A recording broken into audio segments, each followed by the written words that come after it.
जगद्गुरू संतश्रेष्ठ श्री तुकाराम महाराज यांची सार्थ अभंग गाथा.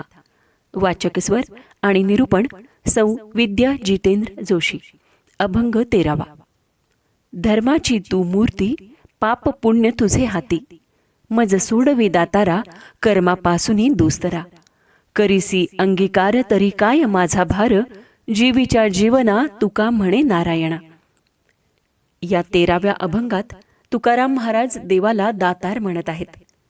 देवाला तू धर्माची मूर्ती आहेस आणि आमचं पाप पुण्य तुझ्याच हाती आहे हे सांगून या दुस्तर कर्मापासून त्यांना सोडवण्याची विनंती करत आहेत.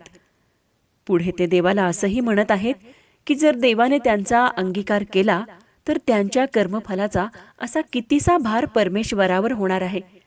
म्हणूनच तर जीवाला जीव देणाऱ्या नारायणाला दुस्तर कर्मापासून सोडवण्याची विनंती वारंवार तुकाराम महाराज करत आहेत. मग आपणही सगळे आधी तर वाईट कर्मापासून दूर राहूया. तुकोबान इतकी पुण्याई आपली कुठे. त्यामुळे पाप पुण्याच्या बाबतीत पुण्याचंच पारडं जरा जड करूयात आणि झालेल्या वाईट कर्मांची क्षमा मागून त्यापासून सोडवण्याची विनंती करूयात. बोला रामकृष्ण हरी, पांडुरंग हरी. असेच अभंग आणि त्यांचं निरूपण ऐकण्यासाठी चॅनलला लाईक, शेअर आणि सबस्क्राईब करायला विसरू नका. बोला रामकृष्ण हरी, पांडुरंग हरी.